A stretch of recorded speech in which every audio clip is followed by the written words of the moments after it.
Sino sa inyo naniniwala mga kapatid yung katabi mo papunta na ng langit yan?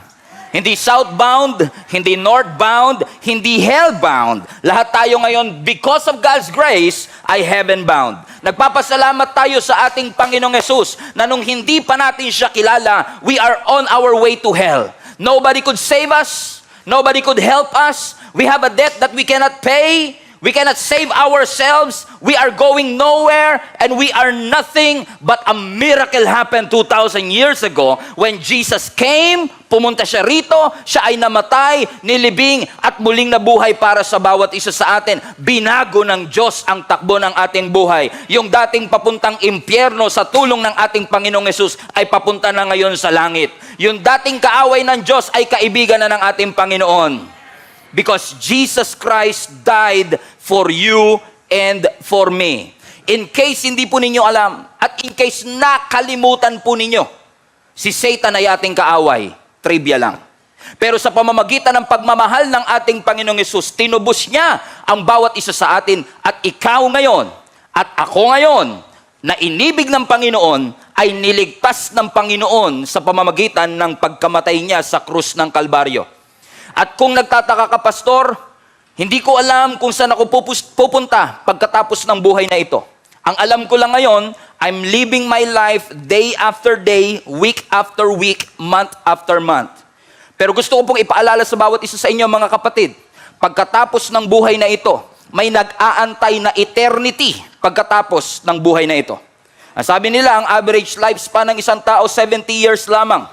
Pero yung susunod sa 70 years ay napakahaba at hindi magtatapos. At ang ating kagustuhan, kung tayo man ay bawian ng Lord ng buhay, tayo ay pupunta sa langit kasama ang ating Panginoon. Amen? At tayong lahat ay magsasaya sa kabutihan ng Panginoon na yung dating papuntang impyerno at kapahamakan ay ngayon makakasama ng ating Panginoong Yesus papunta sa langit. Ano nga ba ang daan papunta sa langit? Ang sabi ng Acts chapter 4 verse 12, salvation o kaligtasan is found in no one else. Amen lang kayo anytime. Andito lang po ako, mga kapatid. Amen. Salvation is found in no one else, for there is no other name under heaven given to mankind by which we must be saved. Ang salvation matatagpuan lamang sa ating Panginoong Yesus. Hindi sa efforts mo, hindi sa pagluhod mo, hindi sa pagsisimba mo, hindi sa pagbabasa mo ng Biblia, hindi sa mga bagay na ginawa mo para sa Diyos. Naligtas tayo dahil sa bagay na ginawa ng Panginoon para sa bawat isa sa atin nung siya ay namatay, nilibing at muling nabuhay para sa atin. Gusto ko lang basahin dito sa Tagalog para mas maganda. Ang sabi ng Gawa 4:12, sa Kanya lamang, kay Jesus lamang, matatagpuan ang kaligtasan. Maraming mga Bible teachers ang magtuturo, bukod kay Jesus, may ibang daan. Mali po iyon. Ang sabi ng Biblia sa Acts 4:12, walang ibang kaligtasan maliban sa ating Panginoong Yesus. Ang sabi ng John 14:6, Jesus said, I am the way. Hindi niya sinabing, ako ay isa lang sa mga daan. Ang sabi ng Jesus, ako ang daan. Walang ibang daan. Walang ibang katotohanan at walang ibang buhay bukod sa ating Panginoong Yesus. Kay Jesus lamang matatagpuan ang kaligtasan sapagkat walang ibang pangalan sa buong daigdig na ibinigay ng Diyos sa mga tao upang tayo ay maligtas. You are saved because of God's grace. Ikaw ay niligtas at diniliver ng Panginoon dahil sa grasya at awa ng Diyos sa bawat isa sa atin. Minsan hindi lang natin ma-appreciate kasi nagtatanong ang iba, kaligtasan saan? Diba?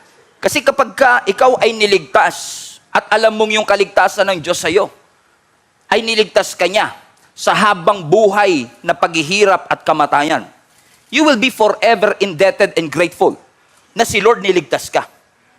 Ang sabi ng Scripture, He is our deliverer. He delivered us. Niligtas ka niya. Saan? Sa kamatayan.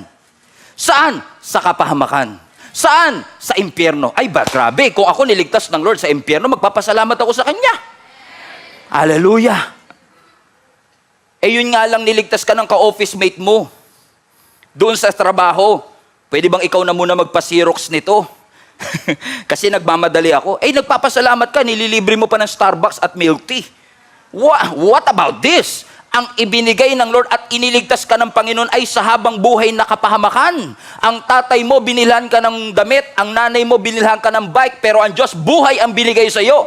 Kaya dapat tayo magpasalamat sa Panginoon dahil mahal na mahal ka ng ating Panginoon na niligtas ka niya sa pamamagitan mismo ng kanyang buhay. At dahil po sa pagmamahal ng Panginoon, makakaasa tayo. Kung tayo man ay bawian ng buhay, kung tatanggapin mo si Jesus bilang iyong Panginoon at tagapagligtas, hindi ka hellbound. Ikaw ay heaven-bound. Sino sa inyo excited nang pumunta ng langit? Taas ang kamay. Amen. Kalahati lang Sino sa inyo gusto pumunta ng langit? Taas kamay. Sino sa inyo willing mamatay na? Wala namang ibang daan sa langit ngayon kundi mamatay. Sabi mo sa katabi mo, hindi pa naman ngayon, huwag ka mag-alala, huwag ka masyadong worried. Amen? Grabe yun. Amen. Na tayo ay niligtas ng Panginoon and there is an assurance for those who accept Jesus Christ as their Lord and Savior. Na tayo po, pagdating ng araw na bawian ng Lord ng buhay, tayo ay makakasama ng Lord. Hindi sa habang buhay na kapamakan, kundi sa habang buhay na kaligayahang kasama ang ating Panginoong Yesus. Heaven-bound tayo. Bakit? Tinanggap natin si Jesus bilang ating tagapagligtas. Nananiwala tayo sa ginawa ng ating Panginoong Yesus. Hindi ho ba milagro yon? Hindi ho ba milagro na one day, yung katabi mo, makikita mo sa langit? Knowing all the sins that the person next to you have committed, kilalang kilala mo yung katabi mo sa kanan. Alam na alam mo ang kanyang ginagawa. Alam na alam mo ang kanyang buhay. And yet, pagdating ng araw na siya'y tumanggap sa Panginoon, baguhin ng Lord ang kanyang buhay, sa pamagitan ng kanyang pananampalataya sa ating Panginoong Hesus, biglang magugulat ka. Kasama mo siya sa langit. Hindi ba milagro yun, mga kapatid? Kaya naniniwala ako, pagdating natin lahat sa langit, hindi lang iyakan ang mangyayari. May gulatan ding mangyayari. Oo, magugulat ka. Na yung inaakala mong wala doon, nandun. Because God is so gracious, mga kapatid. In fact, kung kalooban lang ng Lord ang masusunod, gusto ng Lord lahat tayo maligtas. Kalooban ng Lord na lahat tayo maligtas. Kaya nga po, ibinigay ng Lord sa atin ang pagkakataon, tanggapin mo siya. Huwag mong tanggapin ang relihiyon. Huwag mong tanggapin na ito ang gawin mo. No. Tanggapin mo si Jesus. Paniwalaan mong namatay siya para sa iyo. Paniwalaan mong nilibing siya at muling nabuhay siya para sa bawat isa sa atin. And I understand, I acknowledge, marami po sa atin, confused pa rin tayo, no? Marami sa atin ang nalilito ngayon. Pastor, ano nga po ba ang mangyayari sa akin pagkatapos ng buhay na ito? Ang sinasabi ng scripture sa atin, walang ibang kaligtasan, kundi ang ating Panginoong Yesus lamang. Kaya napakahalaga po ngayon pa lang, by faith, sabihin mo sa sarili mo, Panginoon, maraming salamat sa kaligtasan na namatay ka, nilibing ka at muling nabuhay para sa akin. Because napakahalaga po ng ating paniniwala. Yung action sumusunod pagkatapos ng paniniwala. Yung maniwala ka, unang-una, syempre, maniwala ka may Diyos. Hallelujah. Kasi minsan, doon pa lang sa paniniwalang may Diyos, may problema na kagad, ano? Hindi kasi lahat ng tao ngayon naniniwalang may Diyos. Which is hindi ko maintindihan. Alam niyo kung bakit? Yung mga taong hindi naniniwala sa Diyos, napakalaki ng risk na inyong tinitake by not believing that there is a God. Think about it. Kami, o ako, na naniniwalang may Diyos, at pagdating ko sa eternity, ay wala palang Diyos, at least, dito sa mundo, I've tried and believed na merong Diyos. Pero kung hindi ka naniniwalang may Diyos, tas pagdating mo ng eternity, biglang may Diyos, nagulat ka pa, ay, may Diyos pala. Sorry. Di ba mas malaking risk yung hindi ka maniwalang may Diyos kaysa maniwala kang may Diyos? In fact, the evidence of God Himself is evident in our world. Look around you. How could you not believe that there is a God, mga kapatid? Amen? Especially for those who are well-traveled, pumunta ka sa iba't ibang lugar and you will see yung evidence, yung nature, yung bagay na hindi kayang i-replicate ng mundo, ginawa ng ating Panginoon. And kung may creation, ebidensya ng Creator. Do you understand? Only God can do something out of nothing. We can do something out of something. But only God can do something out of nothing. In fact, ang sabi ng scripture, in the beginning, God created. All of us are created. All of these things that you see are created by God. Do you understand, mga kapatid? Okay, yung upo ang inuupuan nyo, hindi yan created ng Diyos in essence, pero yung ginamit dyan, created ng Diyos. So, co-maker lang tayo, we make, but God creates. Amen? So, tayong lahat ay creation ng Panginoon, and how could you not believe that there is a God? Kung titignan mo ang kapaligiran mo, yung katabi mo sa kaliwa ay ebidensya, hallelujah, na may Diyos. Parang hindi na, actually, Pastor, pag tinignan ko, parang ebidensya ng impyerno, meron, pero parang ebidensya ng Lord, mukhang na, hindi ako naniniwala. Amen? Napakabuti ng ating Panginoon. Sabi nga na scripture, in the beginning, God, bago pa man ang lahat ng creation ng Diyos Tignan nyo ang Bible natin, Genesis 1:1. In the beginning, God created. Ang unang karakter sa Biblia, si God mismo. Hindi si Abraham, hindi si Moses, hindi si David, hindi si Stephen. Si God. And by the way, yung salitang God dito is in the Hebrew Elohim. It speaks of plurality. Pag sinabi mong Elohim, eternal, self-existent. Walang nag-create sa Kanya. In the beginning, the self-existent God created the heavens and the earth. And the earth was without form and shape. And darkness hovered all around the earth. And God said, let there be light. And there was light. Kaboom! Kung may sound effects man. Nobody can do that. Kahit ang pinakamagaling na tao cannot say, let there be light, and there was light. No. May kilala ho ba kayong architect or engineer na pumunta sa construction site at sinabi niya, let there be building. And there was a building. Wala. Kahit anong salita natin, kahit anong sigaw natin, they can create or they can make something out of something, but we cannot create something out of nothing. Only the self-existent Elohim God can do that. Elohim, plurality, God the Father, God the Son, God the Holy Spirit. He created the heavens and the earth. We are all His creation. Napakagandang creation. Hallelujah. Ang sabi ng Isaiah, fearfully and wonderfully made. Kahanga-hanga at katakot-takot. Fearfully. De, katakot-takot na effort. Hallelujah. Amen. Pinag-effortan ka ng Lord Hallelujah. Amen. You are fearfully and wonderfully made. Lahat tayo ay creation ng Panginoon. Wonderful, perfect, immortal. But we failed. We sinned. Nagkamalit, nagkasala ang ating mga unang magulang na minamana natin at nire-reap natin ang consequences of all of it. And because of sin, pumasok ang kamatayan. Because of sin, pumasok ang hard work, ang sweat. But we thank the Lord 2,000 years ago. Yung bagay at epekto ng ating pagkakamali at kasalanan, ni-reverse ng Panginoon sa pamamagitan ng kanyang pagkamatay, pagkalibing, at muling pagkabuhay sa krus ng Kalbaryo. Dapat hellbound ka. Dapat papunta tayong impyerno. Pero dahil sa pagmamahal ng ating Panginoong Yesus, hallelujah. Siguro banal na banal yung katabi mo, hindi siya makapag-amen. Pastor, kasi ako 50% lang naman na salvation kailangan ko kasi 50% ko mabuti naman. Basahin natin ang Romans 3:23. For all have sinned. Everyone. Hindi ko po alam kung saan kayo nag-college, saan kayo nag-high school, pero sa amin, ang tinuro, pag all, lahat. Meron po ba diyang school na nagsasabing 50% lang yun? Ang sabi ng scripture, all. Wala po ni isa sa atin ang pwedeng makapag-claim. 50% na kaligtasan lang ang kailangan ko, Pastor, kasi semi-messed up lang naman ang buhay ko. Hindi naman completely. Semi lang. No. All of us sinned. All of us without Jesus, papunta ng impyerno. All of us without Jesus, kaaway ng Panginoon. All of us, kung wala si Jesus, ay walang-wala. There is nothing in us that will get to the Lord unless mahalin tayo at iligtas tayo ng ating Panginoong Jesus. But we thank the Lord, 2,000 years ago, because of Jesus Christ, He reconciled us back to God. Yung dating kaaway, yung dating malayo, yung dating walang access sa pamamagitan ni Kristo ay nagkaroon ng access. Hallelujah! Makasalanan tayo, nagkamali tayo, pero maraming salamat, mahal tayo ng ating Panginoong Yesus. Sabi ng scripture again, all have sinned and we fell short. Lahat tayo bumagsak, hindi nakaabot sa standard ng ating Panginoong Yesus. Kaya nga kahit yung nanliligaw sa iyo, matagal na, hindi mo sinasagot kasi hindi siya abot sa standard mo Kasi ang standard mo, tall, dark, and handsome. Handsome siya. Bumagsak. Ang requirement sa trabaho, dapat ang height mo 5'7", 5'6 and a half ka. Fall short. Literally. Amen.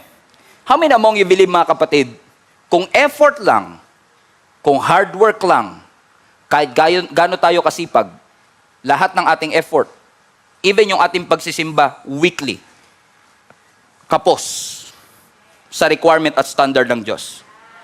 Ha, Pastor? 3 years na ako dito sa Gia Kamanaba, kapos pa rin? Opo.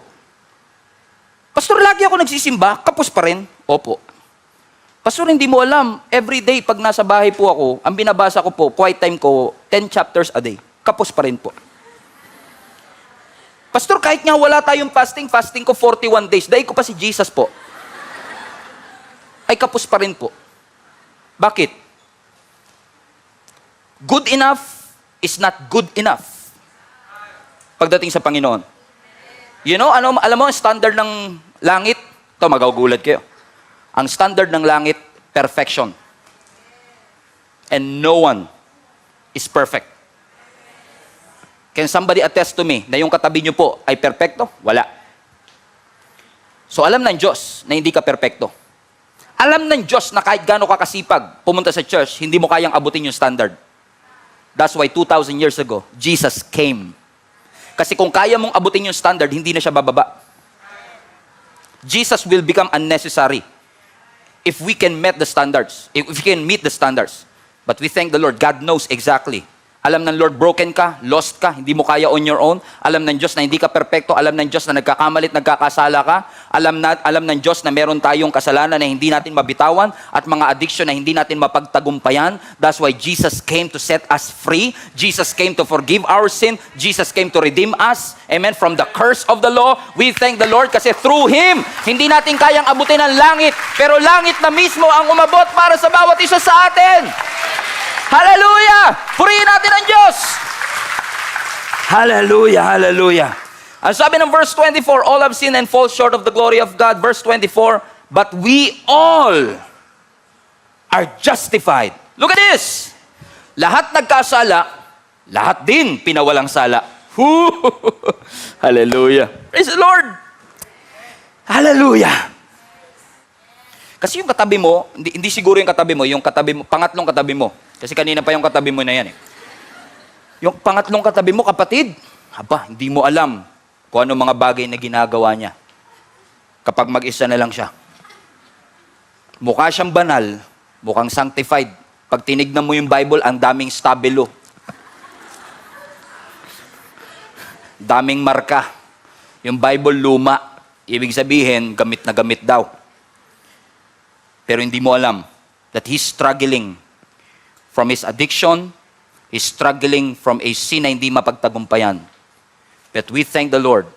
God knows what we can and cannot do. And that His grace is not based on what we can or cannot do. That's why 2,000 years ago, all have sinned and fall short, but all through Jesus Christ have been justified. Ang justification o justified is a judicial term. Ginagamit ho yan sa mga korte. Na kapag sinabing justified at binaba ng judge yung kanyang gavel o martilyo. Boom! Justified. Not guilty. Kahit na not guilty, minsan meron siyang history pa rin na kinasuhan siya in everything. Pero this word justified is a strong Greek word na kapag sinabi ng Lord that yes, all of you have sinned, Tagalogin natin, lahat kayo nagkasala, pero lahat din kayo pinawalang sala. Ang ibig sabihin nun, nung binaba ng Lord yung gavel, dahil si Kristo'y namatay para sa iyo, na hindi lang niligtas ng Lord yung 50% ng iyong mga kasalanan, na sabi ng Lord yung 50%, bahala na kayo, mag-effort na kayo para mapalinis kayo dyan. Because God knows we are one sin away from hell. Just one sin. And all of us will be hell-bound. But we thank the Lord 2,000 years ago, through His grace, sa pamagitan ng grasya, habag at awa ng Panginoon sa atin, ikaw ay pinawalang sala. And watch this. In the Greek, pinawalang sala ka na parang hindi ka nagkasala at all. Wow! You've been justified. And watch this. This is what I love. Freely. Alam nyo, tayong mga Pilipino mahilig sa libre. Oh, yung katabi mo, pag bumili yan ng washing machine at may libreng toothbrush, kahit sa Laguna yung toothbrush, doon nyo po ipipick up sa may Calamba, Laguna. Aba, pupuntahan yan. Bakit? Libre yan eh. Oh, sino sa inyo naniniwala pagka libre mas masarap? Oh, pag ikaw nanlilibre, wala kang gana. Pero tingnan nyo, sabi ng Bible, nung ikaw ay niligtas ng Diyos, yung kaligtasan niya, hindi niya pinabayaran. Walang ticket. You've been justified, declared righteous for free. Paano nangyari yun, Pastor? By His grace. Pag sinabing gracious ang Lord, ibig sabihin, yung kanyang pag-ibig ay hindi merited. Let's say, for example, sino sa inyo may katabi ho kayo na matalino nung nag-aaral pa? Lagi siyang may medal. Sige, magpanggap na kayo, hindi naman natin lalabas eh. May medal. Ba't ka may medal? Pinaghirapan mo yan eh. Correct? Merit yan. Diba? Certificate, medal, ang tawag ko dyan, merit. Correct?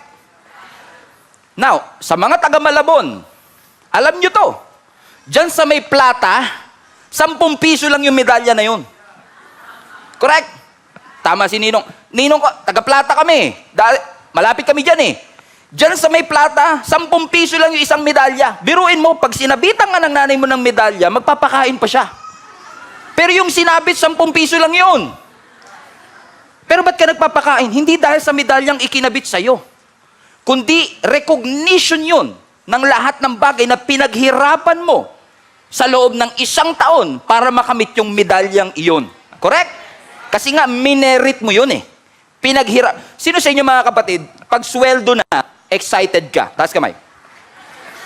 Sino sa inyo pag sweldo, excited? Taas kamay. Huwag na ho kayo mahiya. Kahit Christian, excited sa sweldo.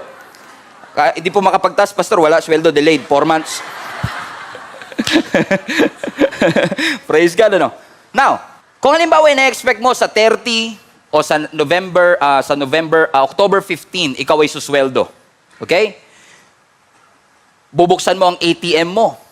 Okay? Pagdating na October 15. Ang ine-expect mong sweldo, 94,000. Sana all. Sana all. Ang ine-expect mong sweldo, 94,000. Pero pagbukas mo ng ATM, nakita mo, 54,000 lang. Kulang ng 40,000.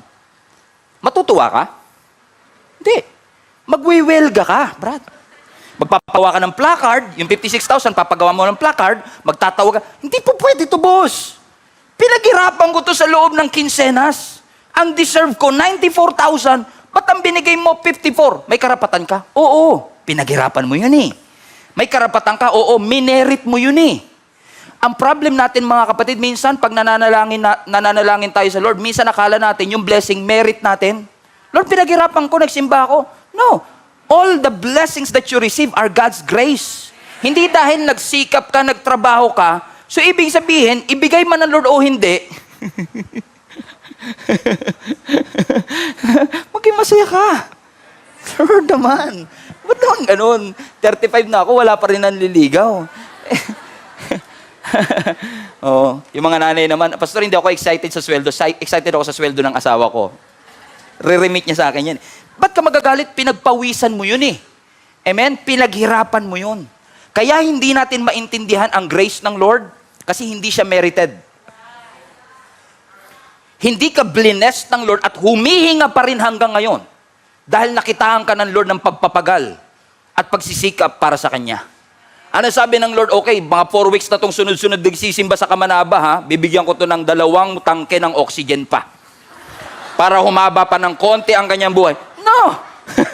Ang sabi ng scripture, the sun shines to the good and to the wicked. God is gracious sa bawat isa sa atin na anumang blessing na meron tayo, hindi po epekto ng ating pagpapagal, paghihirap, pagpupuyat, kundi dahil mabuti ang Diyos. Minahal ka ng Diyos. Okay, go. Palapakan natin ang Panginoon.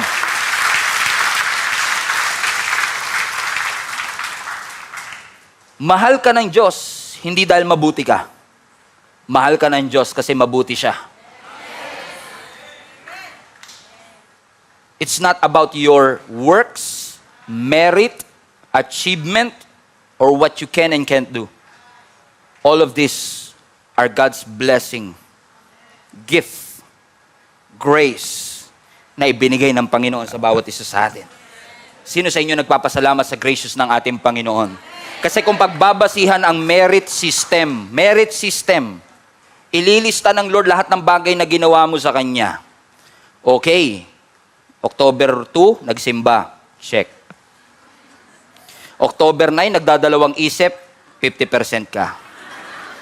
Anniversary ha, di ka magi-invite, bawas ka. Negative 4. Buti na lang si Lord hindi naglilista, ano?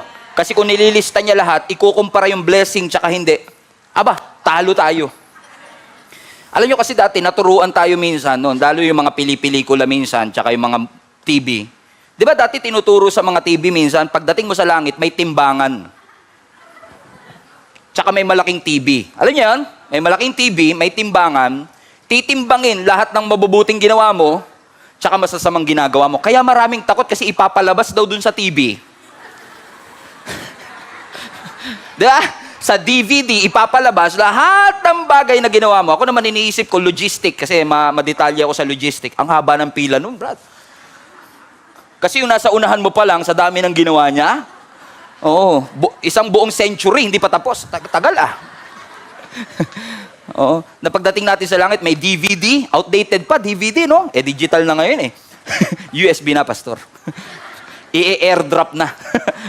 Amen? Na meron tayong ititimbang kung ako ay good. Kaya marami sa atin, we cannot receive God's grace because we still live in that idea that I should earn my salvation. I should merit the blessing that God has given me. Am I good enough to go to heaven and bad enough to go to hell? Yun yung lagi natin tanong. Am I good enough to go to heaven and bad enough to go to hell? And we failed to recognize, yes, we sinned, yes, we failed. But His grace, through the redemption that is in Christ Jesus, has saved you and me. Amen. So walang timbangan, hallelujah.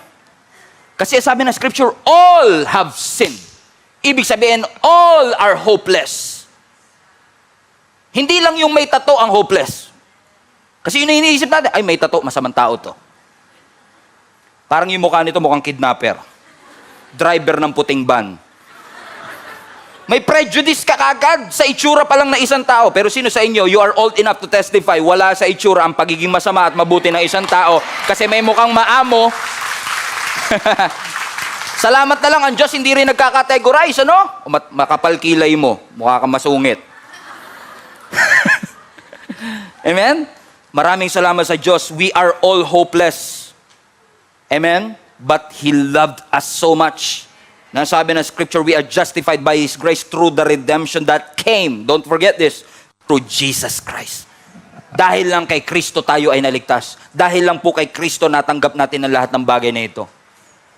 That both the church, tulad natin, look at Luke chapter 15. If you remember the story of a prodigal son. Yung bunsong anak, kinuha niya lahat ng kanyang yaman o inheritance. Nasabi niya, Father, British kasi siya, no? Father, give me my portion of inheritance. Alam niyo, ang separation nagsisimula if you own something. Give me my portion. Give me my life. Give me my time. Give me my resources. Ibigay mo lahat. Luke 15. Give me my portion of the state. Amen? Kukunin ko ang aking mana. Kukunin ko ang aking inheritance. Now, marami po sa atin, hindi familiar sa inheritance kasi wala naman tayong mamanahin. Pang mayayaman lang yan, pastor. Pero alam natin na ang inheritance o yaman, habang tumatagal, lumalaki. Pero hindi siya makapagantay. Hindi niya na maantay na mamatay yung kanyang tatay. Kaya sabi niya, Dad, alam ko matagal-tagal ka pa mamamatay. Gusto ko nang pakinabangan yung aking portion. Gusto kong mabuhay sa aking buhay. Magtayo ng sarili kong pamilya. Kukunin ko ang aking portion. And the father, binigay niya yung portion ng panganay, binigay niya yung portion ng bunso, at yung bunso, nagpaka-walwal sa kanyang buhay. He squandered his life. Ang sabi ng scripture, sinayang niya lahat ng resources hanggang sa naubos ang lahat ng resource. Wala nang makapag-provide sa kanya. Kapag kasi dinetouch mo ang sarili mo sa source, yung resources mo hindi magtatagal. I said it again. Wag na wag po kayong magdi-detach sa source kasi once na nag-detach ka sa source, yung resources mo will only go so far. Mauubos yan. At yun na nga nangyari, naubos yung kanyang resources. At nag-apply siya bilang tagapagpakain ng baboy. At nung siya ay nagpapakain na ng baboy, ngayon kasi pagka, may piggery, mayaman. Pero at that point, kinukonsider nila yung tagapag-alaga ng baboy bilang pinakamababang trabaho sa kanilang culture. Nung siya ay nakaupo at pinagmamasdan niya na kumakain yung baboy at yung kanyang tiyan ay kumakalam, sabi niya, napakaraming servant ng tatay ko, hindi naman nagugutom ng ganito. Buti pa yung servant, may kinakain. Ako na anak, yung pagkain na lang ng baboy, pinagnanasaan ko pa. Sabi niya, teka lang, babalik ako sa aking tatay at sasabihin ko sa kanya, Father, British, I have sinned against heaven and on earth. I'm no longer worthy. Hold on. I'm no longer worthy to be called your son. In the first place, kailan ba tayo naging worthy? I'm no longer worthy to be called your son. Just make me, even worse, just make me one of your hired servant. Tignan niyo to. Yung anak, gusto ngayon mag-apply bilang empleyado. Just to receive something. He failed to realize, nung anak siya, hindi niya nakukuha yung blessing dahil nag-effort siya, kundi dahil anak siya. Grace. Ngayon gusto niyang i-earn. Make me one of your hired servant. Come on, somebody. Hindi yata makarelate yung mga nanay at tatay dito, ano? Yung mga nanay at tatay, yung po bang refrigerator ninyo sa bahay, halimbawa po ang anak ninyo, pumunta ng kusina, nagbukas ng rep, kumuha ng chocolate. Paparusahan niyo po ba sila sa pagkuha? Oo, pastor, kasi may diabetic na to eh. Kaya, bawal na sa kanya to. Tigas ng ulo, pastor eh. You don't get the point. Yung refrigerator at lahat ng meron ka sa bahay, dahil anak mo siya, para sa kanya yon. Hindi dahil naghuhugas siya ng pinggan. Now, question, mga tatay at nanay, kung pagbabasihan po ang performance ng inyong anak sa mga blessings na ibibigay natin sa kanila. Let's say for example, Lunes naghugas ka, Tuesday hindi, Wednesday naghugas ka, Thursday nagluto ka, Friday hindi, Saturday nag-computer ka, Sunday hindi ka nagpunta sa church. Okay, 3 out of 7 lang yung performance mo ngayon. At dahil dyan, yung tubig mo, isang balde lang buong linggo. Tapos yung kuryente mo, hanggang 2 to 9 p.m. ka lang. Hindi mo binibigay yung kuryente, yung tubig, yung bahay. Dahil pinagsikapan niya yun. Gusto mong ibigay yun bilang anak. Free of charge. Correct? Na hindi mo binibigay sa iba at sa stranger. Pero libre sa kanya. So yung libre nga sa kanya, gustong ibigay, pero ngayon gusto niyang i-earn. At sabi niya, make me one of your hired servant. And you know what? Pagbalik niyo sa kanyang tatay, ang sabi ng scripture, while the son was still a long way off, malayo pang ang anak niya, nakita siya ng kanyang tatay. At ang sabi ng Bible, tumakbo ang kanyang tatay palapit sa kanyang anak. Hindi palayo. Hindi palayo. Hindi palayo.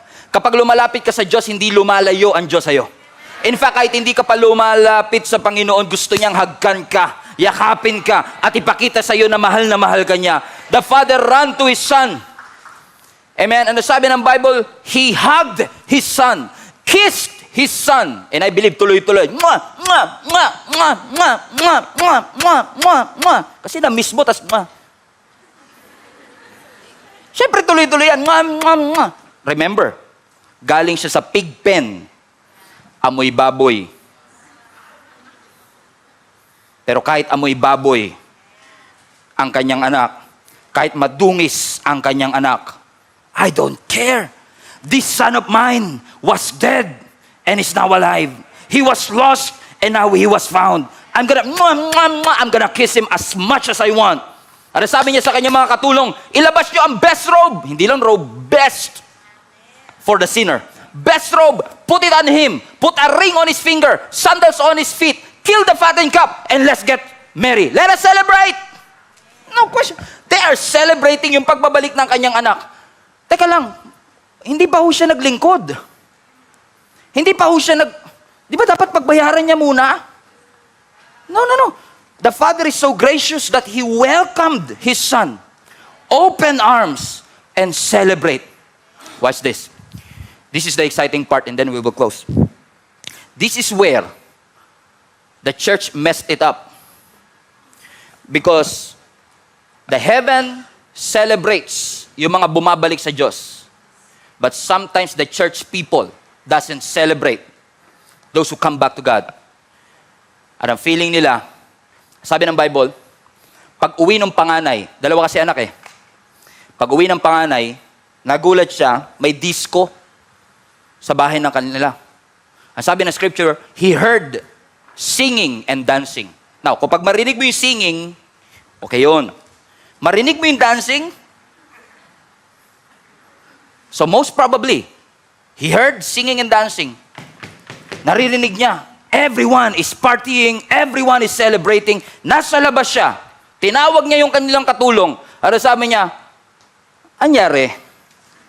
Anong nangyayari? Sir, yung kapatid niyo pong bunso, yung kumuha ng mana, yung nagpakawalwal sa buhay, bumalik na po.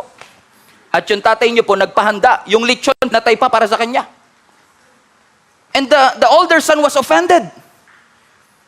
Ano sabi niya? Teka lang. Ako nga.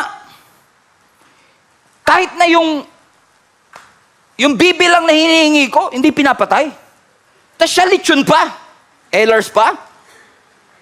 Binigay sa kanya. So, hindi niya matanggap. Ang nakakatuwa dito mga kapatid, ang interesting dito, yung naglayas nasa loob. Tapos, yung residente sa loob, ayaw pumasok. Bakit? Ang pananaw ng nasa labas, hindi deserve nung nasa loob yung blessing na nakukuha niya. Hindi ako papasok dyan hanggat hindi binabawi sa kanya ang blessing. Deserve ko yun. Ako yung nagsikap eh. Ako yung laging nasa church eh.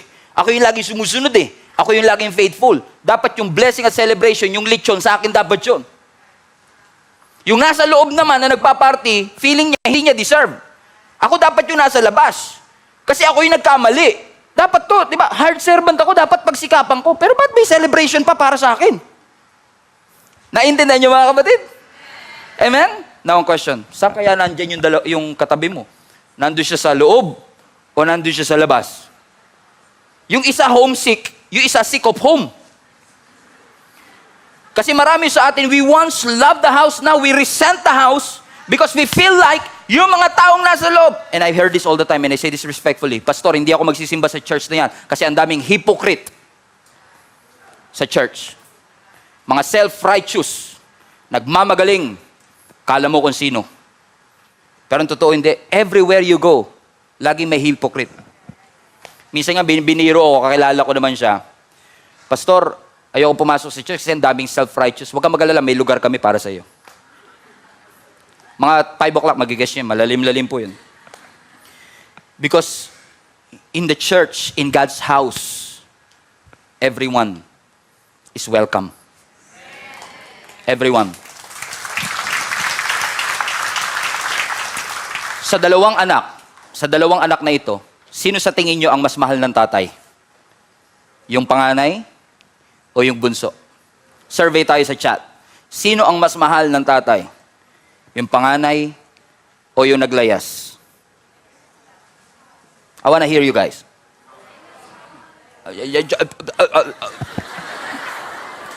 Trick question ba yan, Pastor? Yeah, it is a trick question. Mahal niyang pareho ang dalawa. God's love is for everyone. God so loved the world that He gave His only begotten Son so that whoever qualifies everyone who will come and believe in Jesus Christ. So we cannot say, hindi ako papasok dyan. That's my house. That's supposedly my blessing. That's supposedly my inheritance. No. This is not your house. This is our house. Amen. This house, this is a place for the broken, for the lame, for the sick, for everyone who needs Jesus in their life. We all need Jesus. Ligtas tayo. Minahal tayo ng Panginoon not because we are doing good things. In fact, dahil mahal ka ng Diyos, yun ang nagtutulak sa'yo to do more for God. Because you are not saved by good works, you are saved for good works.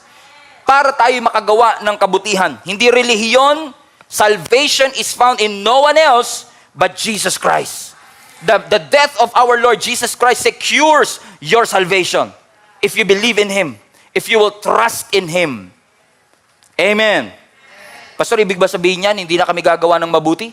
Ibig ba sabihin niyan, hindi na kami magsisimba? Kung mahal naman pala kami ng Panginoon. No. In fact, the more you realize that God loves you, the more kang nagsisikap na parangalan ng ating Panginoon.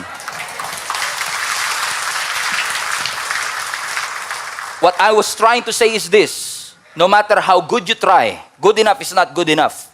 Because you can never be good enough to be saved. Because perfection is heaven's standard. Hindi mo kaya on your own. Hindi mo kaya on your efforts. Kaya sabi mo, Lord, give up na. I accept you as my Lord and Savior. No matter how hard I try, I know I cannot make it to heaven. And then Jesus came. Ang sabi ng Lord sa atin, I am the way, I am the truth, and I am the life. No one comes to the Father except through me. Ephesians 2 verse 8, I will close with this. For it is by grace that you have been saved through faith.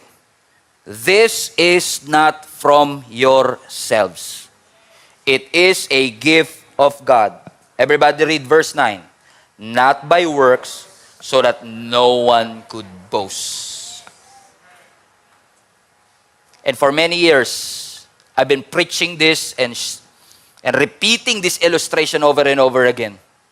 Ang pinakaayaw kong mangyari, kapag dating ng araw na bawian ako ng Lord at ako ay pumunta ng langit, pagdating natin sa langit, makakarinig ka ng mga nagyayabangan. Alam mo ba, Pastor, kung bakit ako nandito? Kasi di ba, ang service natin sa Kamanaba 11, 9:30 pa lang nasa church na po ako.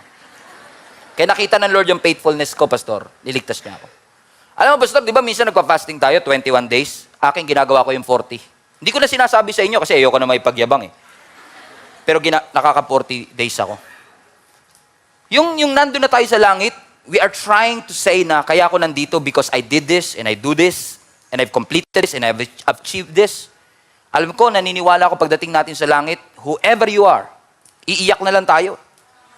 At sasabihin natin, Lord, salamat. Hindi ko nga alam that I can make it. But I thank you that because of Jesus Christ, because of the grace of God, I have been saved through faith. Not because I do good, not because I earned it, not because of my works, but because of you.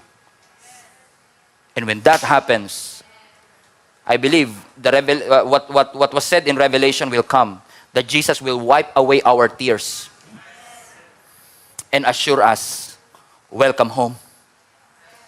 You are accepted. You are loved. You are welcomed. I believe with all my heart, mga kapatid, that when you believe in Jesus Christ, good works are inevitable. Hindi po pwedeng Kristiyano, niligtas, tinanggap ng Lord na walang magbabago sa kanyang buhay. May magbabago talaga. Yung dating tinatamad, magsisipag. Yung dating hindi ginagawa, gagawin. Amen? Kasi grabe yung ginawa ng Lord eh. And the love of Christ will enable you because God changed who you are. You are redeemed, forgiven,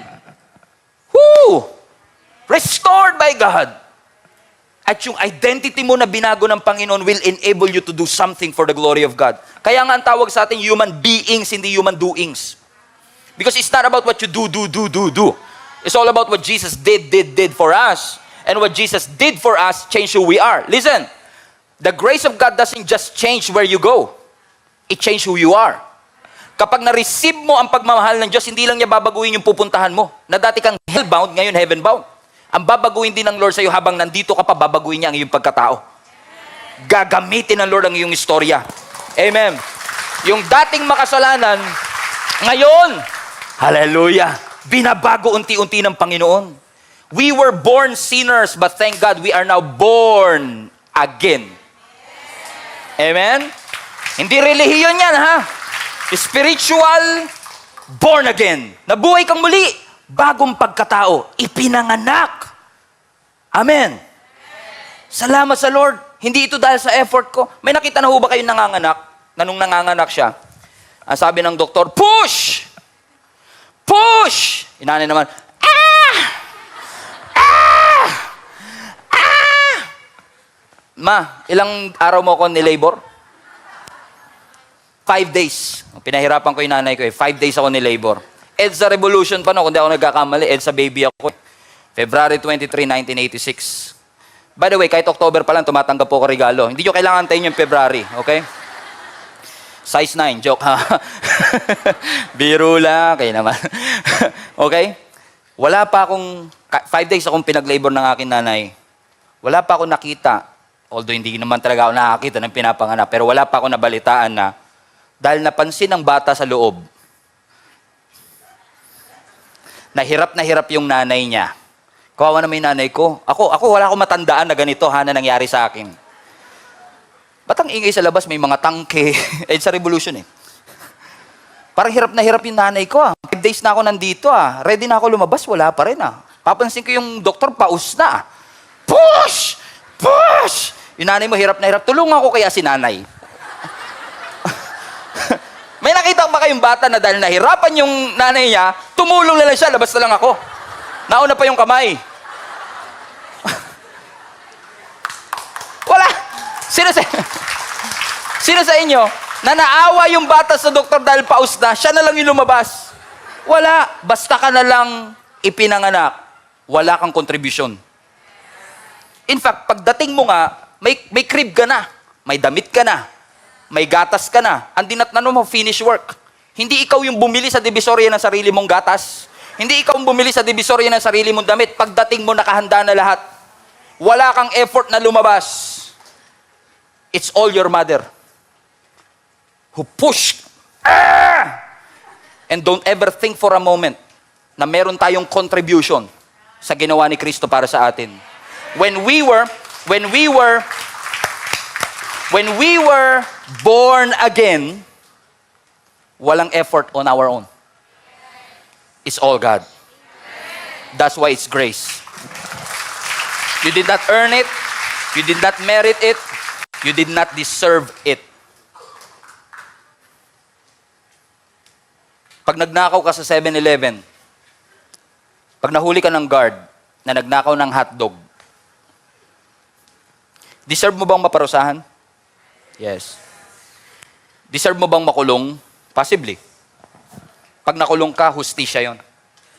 Deserve mo yun Because of what we did, because of everything that we've done, we deserve. It's just. Hustisya lang na tayo'y makulong. Na tayo'y mapunta sa impyerno. Amen? But God is merciful. Merciful ang Diyos. Maawain siya. Katulad ng guard, posible siyang maawa sa'yo. Kawawa ka naman. Siguro 3 days ka nang hindi kumakain, kaya hotdog na lang, ninakaw mo pa. Huwag kang mag-alala, hindi na lang natin ito susumbong, basta huwag mo nang uulitin. Ang tawag doon, awa. Kasi deserve mong maparusahan, hindi ka pinarusahan. Ang Diyos ba naawa sa atin? Yes. Na-deserve nating maparusahan, hindi tayo pinarusahan, kasi dinusa na ni Kristo yun Amen? Hindi na tayo yung napako, siya na yung napako para sa atin. Correct? Pero alam mo, nilevel up pa ng Diyos yun Hindi lang mercy, grace ng Lord. Bakit? Ano yung grace? Yung hindi ka nang kinulong, hindi ka nang dinala sa korte, ang sabi pa ng security guard sa'yo, so total, mukhang kawawa ka, ito, 20,000. Sa'yo na yan. Para next time, hindi ka na magnanakaw uli ng hotdog. Di ba natawa kayo? It's too good to be true. Nagnakaw na, binigyan mo pang 20,000. Mali siya, dapat yan, parusahan yan. Ganon kasi yung church mindset natin Mali, parusahan nyo yan. Huwag nyo papasukin yan. He doesn't belong here. Tignan nyo, laki-laki na nakalagay sa harap You belong here. Siguro naman lahat kayo nakita po nyo yan. At talagang inintensyon nating ipalagay yan dyan because we want everybody to feel you are welcome, accepted, acknowledged. Amen? Hindi natin maintindihan ng grace kasi yung grace magbibigay ng 20,000 for the sinners. It's too good to be true. We do not deserve this, but God gave it anyway. Na sinabi ng Bible, you have the fullness of Jesus Christ. Just think about that phrase for a moment. We have the fullness of Jesus Christ. Ibig sabihin, kung si Pastor Stephen nakatanggap ng grace in full, hindi ibig sabihin na naubusan ka ng grace. Kasi yung full grace na natanggap ko is full grace din na matatanggap mo. Walang shortage sa kingdom ng Panginoon. Walang kakulangan ng grace sa kingdom ng ating Panginoon. That God knows you messed up, you sinned big time. But when your sin is great, always remember that your Savior is greater. When your sin is great, the forgiveness of God is greater. He still loves you. He accepted you. His grace I receive is also the grace that you will receive. Just acknowledge the grace of God in your life. Acknowledge that you were once lost, but now you are found. Amazing grace. That's why we call it amazing grace. Kung ang grace na natanggap mo hindi amazing, hindi yan grace. Because grace is too good to be true. It's amazing. When the son came home, the father saw him, ran to his son, embraced him. Mwah, mwah, mwah, mwah. Father, I have sinned against heaven and on earth. I'm no longer worthy to be called your son. Hindi niya na nasabi yung make me, hire me. Just one of your servants. Hindi niya na nasabing, gawin mo na lang akong servant, paswelduin mo ako. Hindi niya na nasabi yun. Because he was overwhelmed by the love of the Father. I missed you. Please know that regardless of what you've done, I forgave you. Pinatawad kita. Tinanggap kita. Welcome home. Welcome home. You belong in this house. This is the place of peace and joy and acceptance. A place for the broken, for the hurting, for the needy. This is a place for you, for anyone who believes in Jesus Christ. And that's exactly what I am trying to impart into your heart. That's why we call it good news. Because it is, in fact, a good news. Na si Kristo'y namatay, nilibing at muling nabuhay because of His grace and His love and His mercy towards you.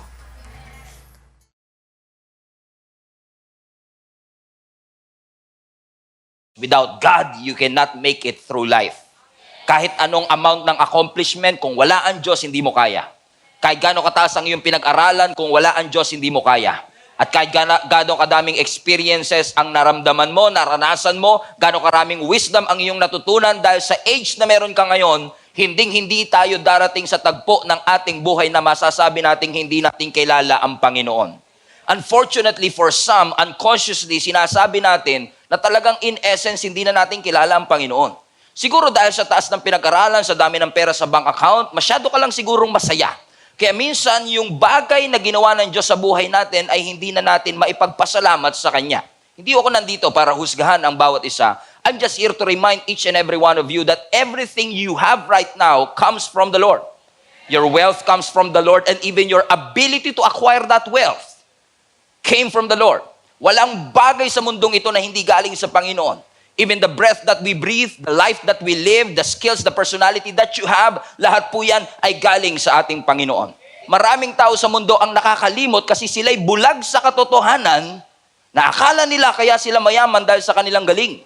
Akala nila kaya well-off, maayos ang kanilang buhay ay dahil sa mga experiences and things that they've done. And kasama ang lahat ng bagay na ito sa mga pagpapalang ibinigay ng ating Panginoon. Pero wag na wag tayong mabubulag po sa katotohanan na kung hindi dahil sa tulong at awa ng Panginoon. That if it had not been for the grace of God, hindi tayo makakasurvive sa mundong ito. So naniniwala ako that through this message, ibabalik muli ng Panginoon yung pananaw at paningin na ninakaw ni Satanas sa atin. I believe that somebody will get their vision back tonight. Somebody will get back that passion, that hunger, and that thirst for the Lord. Yung passion na nawala, yung thirst na nawala, yung hunger na nawala because of this blindness that we felt. Na minsan dahil sa mga circumstances ng ating buhay, nabubulag tayo sa katotohanan na kasama natin ang Panginoon kahit sa hirap ng buhay. Ibig sabihin, kaano man katindi ang pagsubok na pinagdadaanan mo, yung nag-aantay na katagumpayan sa iyo sa dulo ay higit na mas maganda. Worth it antayin. Worth it na hindi sumuko kasi may inihandang magandang bagay ang Panginoon sa bawat isa sa atin. Huwag kang magpapabulag sa sakit na nararamdaman mo ngayon at hindi mo makikita ang future glory na inihanda ng Panginoon sa bawat isa sa atin. Kung kaya, hinihikayat ko ang bawat isa mga kapatid kahit na mag-e-expire na yung boses ko ngayong gabi. gusto kong ipaalala sa inyo, ngayong gabing ito, as we celebrate 9 years of God's faithfulness, global family, let us seek God right now in a deeper level. Let us serve God right now in a deeper level. Laliman natin. Ang taong susunod ay pagpapakalalim. Magpapakalalim tayo. Hindi na tayo basta maglilingkod lang out of our excess. Hindi tayo magbibigay lang sa Diyos ng spare time natin, hobby or extracurricular. Si Lord hindi magiging extracurricular sa ating buhay kasi siya ang number one. Siya ang sentro ng ating buhay. Because if you will say yes to God, kung magsasabi ka ng yes ngayong araw na ito, God will bring you to a life of miraculous. But if you will say no, kung hihindi ka, kung tatanggi ka, kung magpapabebe ka, you will miss the fullness of what God bled and died for you and for me. Sayang. Samantalahin natin ang pagkakataon. Nagbihis ka na lang din, namasahe ka na rin lang naman, tumingin ka rin na lang naman sa salamin ng isang oras, huwag mo sayangin yung pagpunta mo dito. Seize the opportunity, samantalahin natin ang pagkakataon, because I know you do not come here para sa entertainment. You came here because you want Jesus to transform your life. Gusto mong baguhin ka ng ating Panginoon. So my invitation to you is this: serve the Lord your God with all your heart. Give your life to Jesus Christ. Dedicate yourself to Him. Give something to the Lord and serve Him wholeheartedly. It's now or never. Everybody shout that. It's now or never. Ito po mismo yung paksang pinag-uusapan natin sa Mark chapter 10. Sa Mark chapter 10, ang sabi ng Bible, merong isang bulag na namamalimos. At itong bulag na ito na namamalimos ay nakaupo sa gilid ng kalsada habang dumadaan ang ating Panginoon. Medyo miserable yung kanyang buhay kasi bulag na nga, wala pang pera. Iba siguro sa inyo, di ba bulag, pastor, basta maraming pera. Kesa may mata, wala namang pera. Amen? Pero siya, double siya, no? Oh, talagang double for trouble, no? Bulag na siya, beggar pa siya. And hindi ho yan unusual, lalo sa kapanahunan noon, sapagkat kapag bulag, hindi makahanap ng disenteng trabaho back then. Kaya ang nagiging trabaho ng maraming mga bulag noon, especially at that moment, siguro dahil sa kawalan ng kaalaman sa siyensya pa ng mga tao before, ang kanilang nagiging remedy ay mamalimos ng kahit konti lang. Kasi alam niyo, yung mga beggars, wala naman tayong masyadong kilalang ganito, pero nakikita natin sila sa kalsada.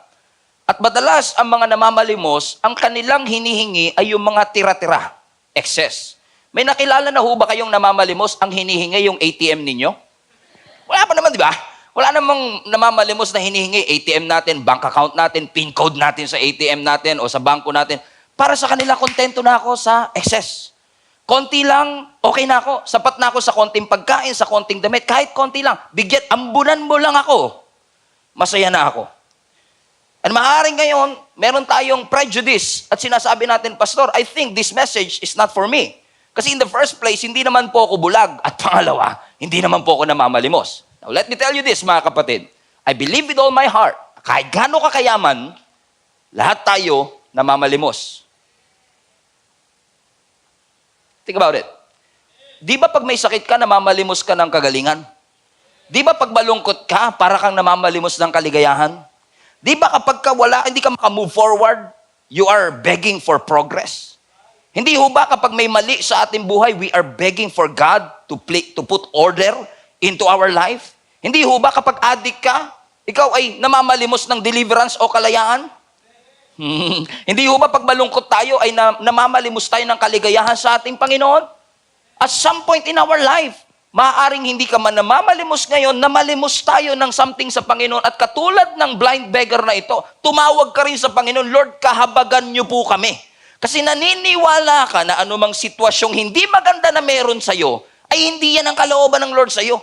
Hindi namatay si Jesus Christ para pahirapan ka. May purpose ang Panginoon sa iyong buhay. Ano mang edad, saan ka man nagtrabaho, ano mang school ang iyong pinag-aralan, God has a purpose for your life. Repeat that with me. God has a purpose for your life. And He wants you whole. He wants you sane. Because God has an assignment to you. May pinapagawa ang Panginoon sa iyo. Madalas lang nagbibingi-bingihan ka, madalas lang ayaw mong sundin. Pero may bagay na pinapagawa ang Diyos sa'yo. Nung nilikha ka niya, dinesign ka niya, nilagyan ka na kagad niya ng assignment, ng layunin, ng purpose. Kung paanong yung electric fan, ang purpose niya ay magbigay ng hangin at mag-circulate ng hangin, ikaw may purpose din. Huwag na huwag mo sasabihin wala kang purpose. Ibig sabihin, mas may purpose pa yung ventilador kaysa sa'yo? I don't think so. Ikaw ay may purpose. Ikaw ay may layunin. Kaya ka buhay ngayon, may layunin ang Panginoon sa'yo. It doesn't matter kung paano ka pinalaki. It doesn't matter how young you are. It doesn't matter how old you are. Hallelujah. Huwag kayo titingin sa katabi ninyo. Amen? Because the purpose of God in your life is clear. It's not dependent on the family background, school that you went to or did not went to. Ang purpose ng Panginoon sa'yo, klaro. Hindi lang natin madalas makita, pero kung buhay ka ngayon, may layunin ng Diyos sa'yo. Kung may pulso ka pa, ibig sabihin may purpose ka pa. If you are alive right now, God has an agenda for each and every one of us. Ang problema, kaya tahimik yung katabi mo, hindi natin yun makita. Bulag tayo sa katotohanan na ang Diyos ay may purpose sa atin. Akala mo kasi pinabayaan ka na ng Diyos. Akala mo kinalimutan ka na niya. Akala mo walang bagay na inilaan ng Panginoon sa iyo. Naniniwala ako, kapatid, na kapag ikaw ay lumakad at pumasok sa kalooban ng Panginoon, dun mo lang mararanasan yung tunay na kaligayahan. Alam kong masaya ka ngayon, pero maniniwala ka bang mas may isasaya ka pa? Kapag pumasok ka sa kalooban ng Panginoon, masaya kang ginagawa mo yung kaya mong gawin. Because there are things in your life that you can do. But there are a lot of things that you are created to do. Ang ipurso mo, hindi lang yung kaya mong gawin. Ang ipurso mo, yung dahilan ng Diyos kung bakit kanya nilikha. There are a lot of things in your life, mga kapatid, that you are good at. Magaling ka magluto. Magaling ka matulog habang preaching. Talent yan. But there are things in your life that God ordained for you to do. Bago ka pa man ipinanganak, bago ka pa man magkaroon ng kakayanang makakita, nakita na ng Diyos ang future ng iyong buhay. At ang sabi niya, you are a child of God and I have a purpose in your life. Again, the problem is, do you not see it? Do you not perceive it? Hindi mo ba nakikita ito? Kasi kung titingnan niyo yung binabasa nating Mark chapter 10, kung ikaw ay babalik lang ng 2 chapter pa. So Mark chapter 10, then Mark chapter 9. Sino sa inyo naniniwala, bago 10, 9 muna. Wow, what a revelation. At bago 9, 8 muna. Yun talaga, kinilabutan na kayo doon. Kung titingnan nyo at pag-aaralan nyo ang Mark 8, basahin po ninyo ito pag uwi ninyo sa bahay. Makikita kayo na may isa pang kwento ng isa pang bulag. Napakalaganap kasi ng pagkabulag at that time. Sabi ko nga sa inyo, siguro sa kakulangan ng kaalaman nila sa siyensya, kaya para bagang ang daming bulag at that time. Ito yung bulag kung saan, alam niyo, dumura ang ating Panginoong Yesus, gumawa ng putik, nilagay sa kanyang bibig at yung pagdilat niya, malabo. Siguro dahil sa putik.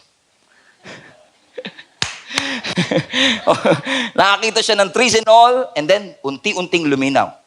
Kung titignan mo uli yun, kaya din siguro intentional ang Panginoon dun sa healing na yun kasi may lecture ang Panginoon, previous verses pa, bago mag chapter 7, kung saan sinabi ng Panginoon sa bawat isa sa kanila, ito sa mga disciples to ha, ang sabi ng Panginoon sa kanila, do you have eyes to see?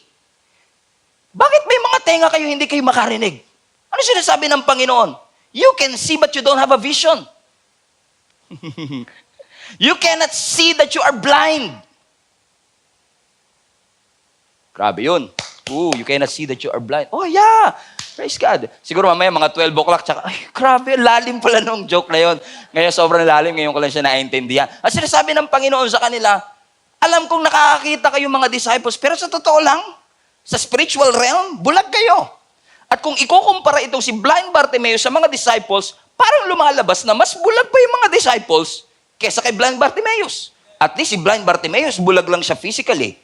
Pero ang mga disciples ay bulag spiritually. I wonder, ilan kaya sa ating ngayon ang katabi mo, pero bulag sila.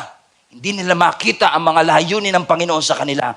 Ang ifinifeed ng kaaway sa atin, mas masaya kapag nagsettle ka for less. Mas masaya kapag hindi mo binigyan ng panahon ng Diyos. And maybe, you will feel happy for a while. But true and lasting freedom, true and lasting joy, only comes from Jesus Christ. Kapag pinapasok mo at inimbitahan mo ang Panginoon sa iyong buhay, siguradong magbabago ang takbo nito. Kung kaya't ini-encourage ko ang 5 sa inyo, kahit 5 lang. Huwag na tayong mag-settle sa Christianity light. Parang Diet Coke. Hanggang diet lang, pa-light lang. Kung ano lang gusto ko, kailan ako available, magsiserve ako sa mga leftover ko, magbibigay ako sa excess ko, mag-i-involve ako sa spare time ko, sa hobby lang, sa extracurricular activity lang ng aking buhay.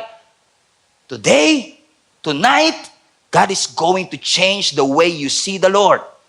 Because the way you see the Lord will affect the way you live. And the moment na hindi mo ma-realize kailangan mo ang Diyos, hindi magbabago ang iyong buhay. Kaya siya'y nakaupo sa gilid ng kalsada, si Jesus ay dumadaan. Ang sabi ng next verse, verse 47, when he heard, everybody say heard? Nung narinig niya, look at this, alam niyang bulag siya, pero alam din niyang hindi siya bingi. Kasi sabi ng Bible, nung narinig niya na si Jesus ay from Nazareth, ay papunta, naglalakad dun sa path kung nasan siya nakaupo. He shouted, Jesus, Son of David, maawa po kayo sa amin. Have mercy on me. Pwede niya sabihin, bakit pa ako tatawag? Wala nang pag-asa ang aking buhay. Bulag naman ako eh. Pero alam niyo mga kapatid, ang gustong-gusto ko sa storya na to, hindi siya nag-focus sa hindi niya kayang gawin. Nag-focus siya sa kaya niyang gawin. Alam niyang bulag siya pero nakakarinig siya. Alam kong hindi ako nakatapos ng pag-aaral, pero alam kong madiskarte ako, may talento ako, may skills ako. Nakikigis yung sinasabi ko mga kapatid, that you don't dwell on what you cannot do, instead you focus on what you can do. I cannot see you, but I can hear Jesus coming.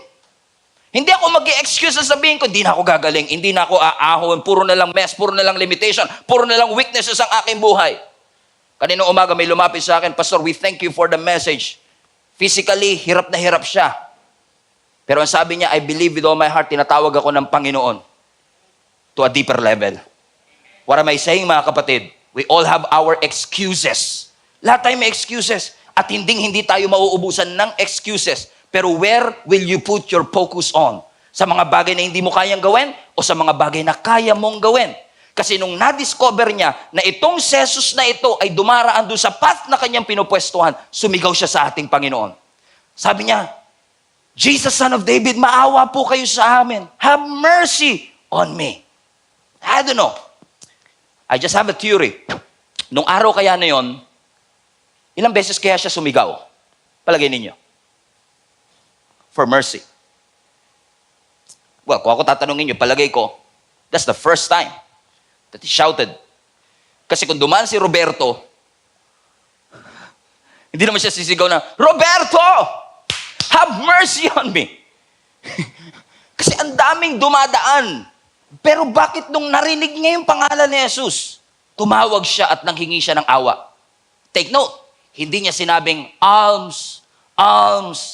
Hindi niya sinabing, palimos, Lord. Hindi niya sinabing, palimos. Ang hiningi niya, awa mula sa ating Panginoon. I submit to you, maaari na narinig ng blind Bartimaeus na ito, yung istorya, 2 chapters earlier, kung saan pinagaling din ng Panginoon yung isang bulag, at maaaring narinig niya na si Jesus ay nagpapagaling ng bulag. Hindi kayang magbigay ng paningin ng doktor, hindi niya kayang magpagaling, pero ang Diyos kaya niya. Kaya sabi niya, kung pinagaling niya yung bulag, kahit ginamitan ng putik, kung kayang gawin ng Panginoon yun, alam kong kaya niyang gawin yun sa akin. And if God did it for somebody, I know God can do it to my life. Kaya sabi niya, hindi ko papalagpasin ang pagkakataong ito. Jesus, Son of David, have mercy on me. When he heard about Jesus. Kasi sino sa inyo agree mga kapatid, there is something about that name, Jesus. Na kapag naririnig mo, parang ini-ignite ang iyong puso at parang nawawarm ang inyong heart. Correct? Everybody say Jesus. Sabi niyo, Stephen. O diba, walang dating? Because there is something about the name of Jesus. Because the name of Jesus itself means Savior. Everyone needs saving. Everyone needs Jesus. Everyone needs deliverance. Kaya every time na maririnig natin yung pangalang Jesus, bulag ka man, bingi ka man, dumb ka man, may sakit ka man, there is something about the name of Jesus that brings hope to us. Nagbibigay ng pag-asa, nagdadala ng pag-asa sa bawat isa sa atin. At hindi mo matatawag ang pangalang Jesus hanggat hindi mo inaamin na meron kang pangangailangan. At si Jesus lang ang tanging kailangan mo. Kapag meron kang Jesus sa buhay mo, you have all that you need. At magiging totoo lang si Jesus kapag naging totoo ka na kailangan mo siya. Hindi mo siya matatawag na Savior hanggat hindi mo nare-realize na makasalanan ka at hopeless ka at kailangan mo siya para iligtas ka. Hindi mo siya matatawag for healing kung alam mo at hindi mo inaamin na may sakit ka. Because most of the time, kapag may sakit tayo, we are trying to hide it. Nahihiya tayo sa sasabihin ng ibang tao, but you cannot fix it if you always hide it. You have to expose it to God at sabihin mo sa Panginoon, Lord, I need help. Alam kong ako ang madalas tumutulong sa iba, ako ang inaasahan ng aming pamilya, but if truth be told, Panginoon, alam mo, maraming mga pagkakataong hindi ako nakakatulog kasi ako mismo kailangan ko ng tulong. How many among you can relate, mga kapatid, na lahat tayo kailangan natin ng tulong? So he shouted. Sabi niya, Jesus, Son of David. Oh, hold on. When he heard about Jesus, he shouted. Alam kong bulag ako, pero hindi ako pipi. 5 senses ba to, Pastor? 3 na. Amen?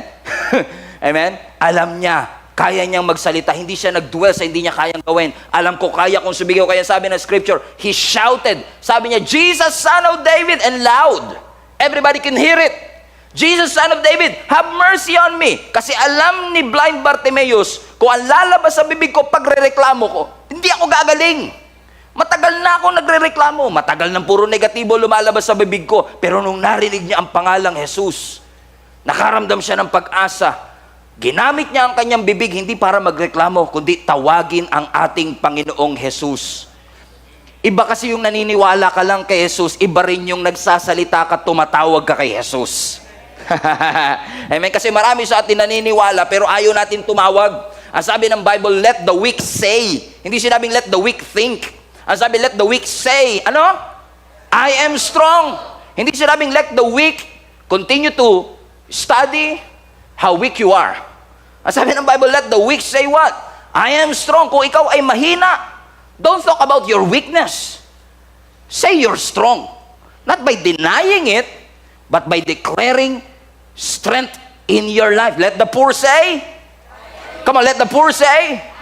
Para mas malakas yung let the poor say, I am rich, Okay, malaki pangangailangan ng katabi mo ngayon, Sabi mo sa kanya, kung kailangan mo libre mamaya sa pamasahe, libre na rin kita. Amen? Kailangan magtugma yung sinasabi sa laman ng puso. Kasi madalas, mga kapatid, ang sinasabi ng bibig mo, malakas ka, pero laman ng puso mo, alam mong hindi. So, kailangan magkaroon ng harmony.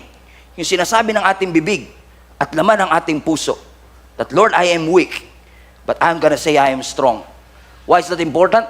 Kasi kapag marunong ka mag-confess ng mga pangako ng Lord sa iyong buhay, kapag kaya mo i-confess ang salita ng ating Panginoon sa iyong buhay, na alam ko mukha kang malungkot ngayon at nakakaramdam ka ng lungkot sa mga panahong ito, pero every time maririnig mo yung sinasabi ng Psalms 23 verse 4 that though you walk through the valley of the shadow of death, you should not be afraid for God is with you, and you continue to confess that with your mouth, God is with me. I feel lonely, but I'm not alone. God is with me. God is with me. God is for me. You continue to confess, not just what you see, not just what you feel. You are continuing to confess what you want to experience in your life. Determinado talaga siya, no? Napansin nyo? Tutuwa nga ako dito kay blind Bartimaeus. He cannot see, but he is so focused. Sabi niya, Jesus, Son of David, have mercy on me. Si Bartimaeus, tumatawag kay Jesus. Si Robilin, tumatawag sa Panginoong Jesus. Si Isa, tumatawag sa Panginoon. Si Stephen, tumatawag sa ating Panginoon. Sino-sino kaya sa night service ngayong gabing ito ang tumatawag sa ating Panginoong Jesus? Kasi pagka pinag-aaralan ng kwentong ito, pag tinatanong natin, anong pangalan ng bulag na lalaking ito sa Mark chapter 10? Siya si Bartimaeus. But actually, yung pangalang Bartimaeus ay hindi talaga pangalan. Kasi sa Hebrew, ang ibig sabihin ng Bartimaeus, halimbawa, bar, sa Hebrew, ang ibig sabihin ng bar is anak. Timaeus, pangalan ng kanyang tatay. So kapag sinabi mong Bartimaeus, anak ng tatay niya. Parang Bar Stephen. Kung magkakaanak ako, Bar Stephen. Anong pangalan mo? Bar Stephen. Bar David. Di guess ang iba. Mga millennials, di na naabuto si Bar David. Hinebra. Number 1. Amen? Si Bartimaeus. Look at this. So yung anak ni Timaeus, tumatawag sa anak ng Diyos at humihingi ng konting awa. Have mercy!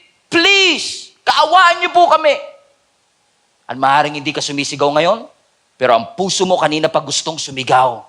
Maawa ka, Lord, addict ako. Maawa ka, Lord, broken ako. Maawa ka, Lord, empty ako. At lalong maawa ka, Lord, empty pocket na po. Maawa ka, Panginoon. Have mercy on me. Sino sa inyo, mga kapatid, deep down within you, you are praying and asking God for mercy. Lord, have mercy. Have mercy. Look at this. Look at the shift here. Kanina, namamalimos siya ngayon. Umiiyak na siya. Kasi bakit ka mamamalimos kung pwede ka namang umiyak for breakthrough? Sabi mo sa katabi mo, stop begging. Stop begging. Kasi ang mga beggars, they are just looking and expecting for excess, sobra-sobra. Pero this time, hindi na sobra hinihingi niya. Sabi niyo, Lord, kaawaan mo ako. Bigyan mo ako ng atensyon. Lord, I want to experience your malasakit. Because a beggar begging is expecting for an excess, but crying is expecting for a miracle. But, sabi ng verse 48, naingayan sila sa sigaw ng lalaking ito. Kaya sabi ng verse 48, many people told him to stop. Stop! Stop! Stop! Actually, mas masakit yung Greek word. Sa Greek word, sabi mismo ng disciples, beggar, shut up. Shut up. Shut up. Stop. Stop. Stop. Mas masakit. Alam niyo kung ano mas masakit? Yung disciples mismo ang nagpapatigil sa kanya. Or kung hindi man kasama yung disciples na nagpapatigil sa kanya. Now that, I find it fascinating. You know why? Because yung mga disciples, alam nila yung ministry ni Jesus. Ang ministry ni Jesus, magpagaling ng may sakit. So ang trabaho dapat nila, tulungan yung may sakit na lumapit kay Jesus. Diba? So ang trabaho talaga nila is to usher the people into the presence of Jesus. So ang trabaho nila, usher. Ang ginawa nila, bouncer. Naging bouncer sila. Huwag ka lalapit. Tap. Shut up. No. Their job is supposed to usher the people into the presence of God, but instead of ushering them into the presence of God, naging bouncer sila. Wag kang lalapit. And I wonder ilan kayang mga church people ngayon na ang trabaho sana ay mag-usher ng tao palapit kay Jesus, pero nagiging bouncer tayo, sinasabi natin, hindi ka pwede lumapit, may kulay buhok mo. O hindi ka pwedeng lumapit, you are not dressed well enough for the Lord. You're not educated enough, experienced enough. No, our job as a church is to bring people into Jesus Christ. We are the salt and light of the world. You're supposed to be salty. You're supposed to shed your light. So kung ikaw yung nasa katayuan ni blind Bartimaeus at pinipigilan ka ng ibang lumapit sa kanya, if you feel messed up and screwed up, if you feel like nasa hukay ka at parang hindi ka na maiaahon at sinasabi lagi ng ibang tao sa'yo, wala ka ng pag-asa. Huwag ka nang tumawag sa Panginoon, hindi ka niya naririnig. I am here tonight to break that lie and tell you, mga kapatid, that God is here to accept you just as you are. I'm here to tell you, mga kapatid, na ngayong araw gusto ng Lord sirain yung kasinungalingan na yan, na kung pakiramdam mo at sinabi ng iba sa'yo na hindi ka naririnig ng Panginoon, you have to hang on, hold on, because help is on the way. Better things are ahead of you and not behind you. The best days are ahead of you. The best is yet to come. Just continue to call upon the name of Jesus. Tawag lang ng tawag. Kahit pinipigilan ka ng iba. Don't ever allow somebody to stop you from coming to Jesus. And tayo rin naman, huwag tayong naiinis doon sa mga laging sumisigaw. Pastor, grabe naman kasi yung katabi ko kanina. Nagpa-piano pa lang. Piano! Isabay mo naman sa drums para ingay. Kanina, Pastor, yung kamay niya, pang-4 na upuan yung sakop eh. Kanina pa ako, may COVID pa eh. Minsan naiinis ka dun sa mga taong hindi mo kasing ingay. Kasi pag nasa church sila, ang ingay nila, no? Pero ang totoo, hindi mo sila maiintindihan. Kasi maaaring pumunta ka rito, lagnat lang yung problema mo, siya tinaningan ng doktor.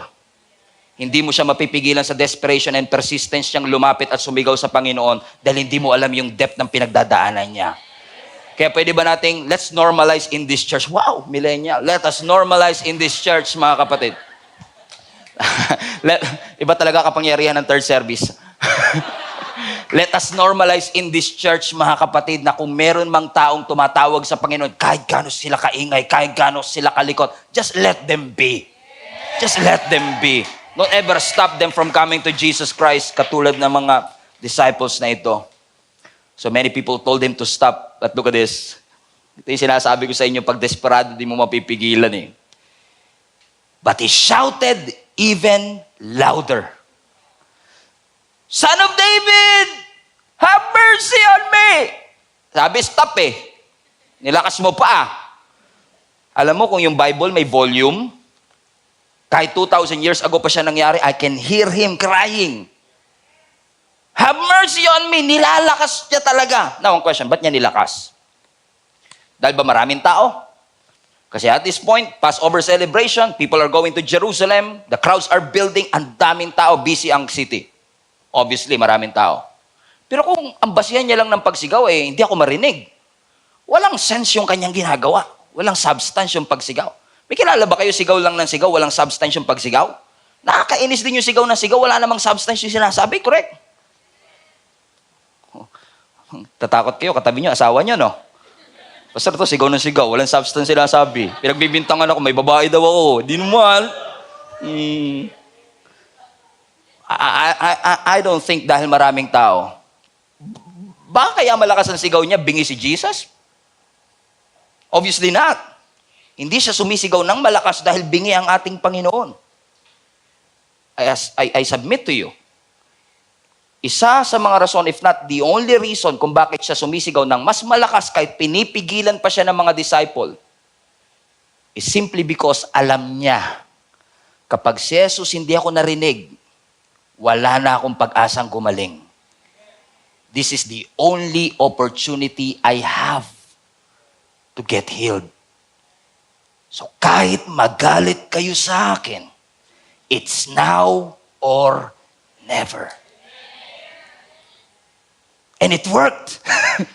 His persistence worked. His desperation worked. Amen? Kasi para sa kanya, this could be his only chance para ma-meet ng Panginoon. And I'm telling you mga kapatid, this service could be your only chance to get your life back together. Huwag niyong asahan ang bukas. Bukas na ako magbabago. Bukas na ako magkukumit. Maganda rin po yan. Bilang pastor, everyone is welcome. Pero bilang preacher ngayong gabi, I'm telling you this, sa Biblia, merong 8,000 na pangako. 8,000. Pero wala ni isang pangakong buhay ka pa bukas. Wala. Hindi inassure ng Panginoon, huwag ka mag-alala kahit bukas ka magbago. Hihinga ka pa naman bukas. Hindi. Walang assurance na buhay pa tayo bukas. So kung maglilingkod ka, it's now or never. Kung magkukumit ka ng buhay kay Kristo, it's now or never. Kung ibibigay mo ang sarili mo sa Kanya, it's now or never because this could be your only chance. So isigaw mo na. Umiyak ka na. It's now or never. And this guy, alam niya, this could be my only hope. This could be the last straw of hope. And I will not waste this opportunity to call upon the name of Jesus. Son of David, have mercy on me. Maawa ka sa akin. Habang nasa Jericho siya, sigaw siya ng sigaw. Have mercy on me. Have mercy. Hold on. May naalala ba kayong sumigaw din tapos nasa Jericho?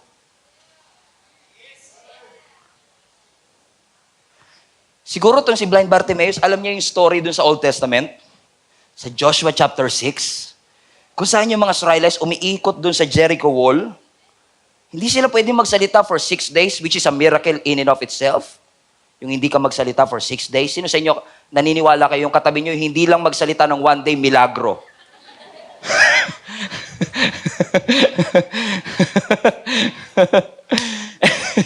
Biro lang, kayo naman. Ang matindi nun, Brad, meron pang mga babae dun sa hindi rin nagsalita.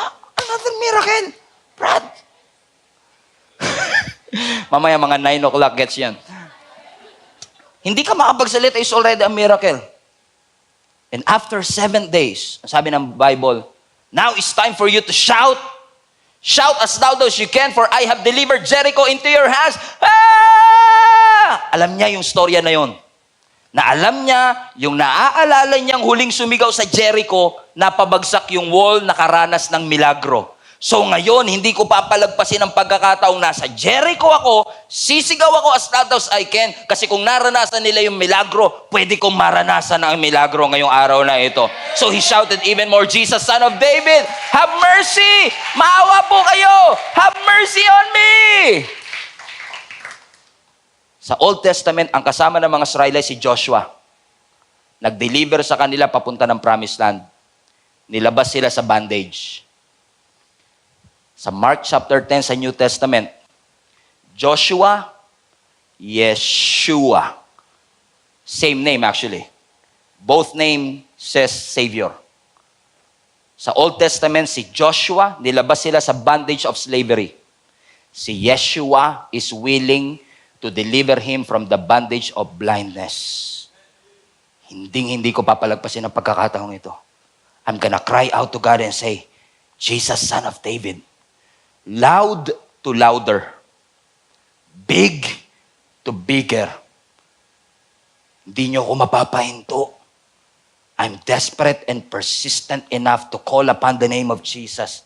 Sabihan niyo na akong baduy, tanggalin niyo ako sa group chat, i-friends over niyo ako, wag niyo akong isama sa mga gathering natin kasi nakikijayang kayo sa akin, but no one can stop me from calling on the name of Jesus. So from loud to louder. Sino sa inyo naniniwala mga kapatid that God is going to, Tagalogin ko na lang, iaangat ng Lord, mas maganda to, iaangat ng Lord ang level ng buhay mo ngayong taon.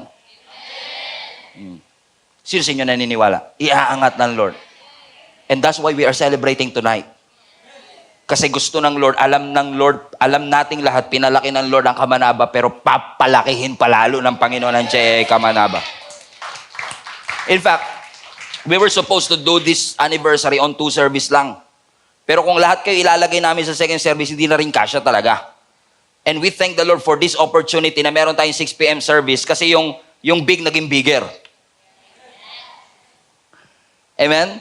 Because today, I believe with all my heart that God is going to expand, grow, make us not just large, but larger. Sino sa inyo naniniwala maraming na mangyayari sa inyong buhay? Big-er, great-er, rich-er. Amen? Ang gagawin ng Panginoon sa atin. And you know what? Dahil hindi siya huminto, and I will close with this, ang sabi ng verse 49, Jesus stopped. Jesus stopped. Kung alam nyo lang yung theological tension sa part na yan, how could Jesus, the creator of the universe, could stop? But He did.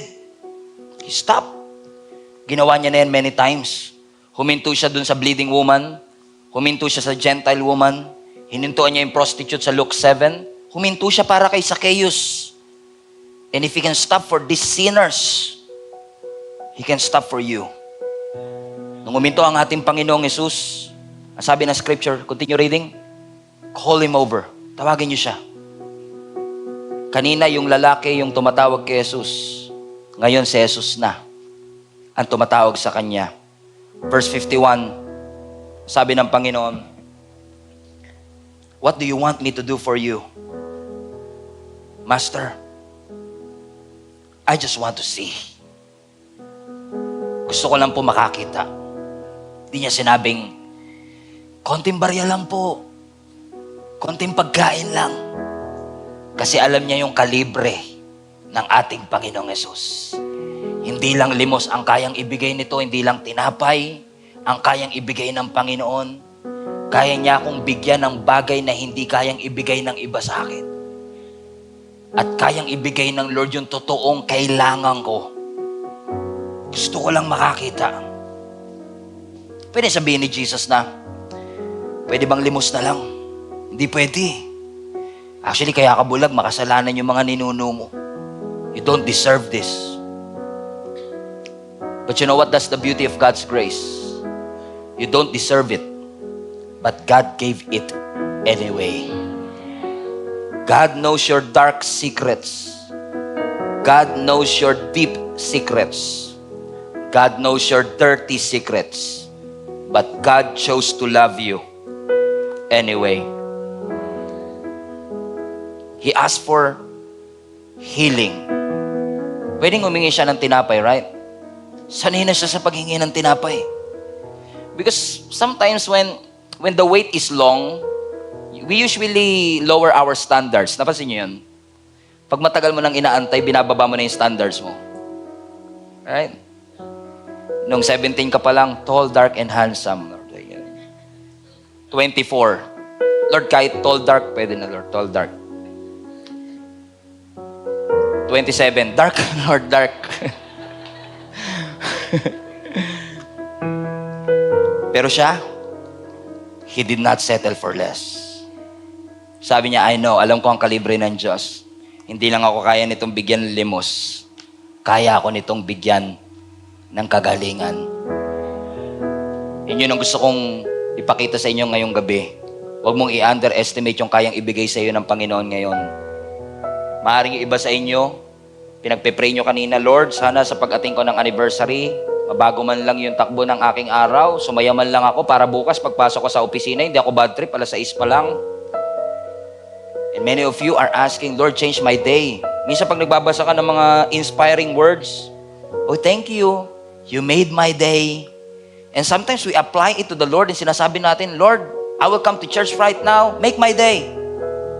Ang sabi ng Panginoon sa atin, sure ka ba? Namatay ako sa krus? Nilibing? Muling nabuhay?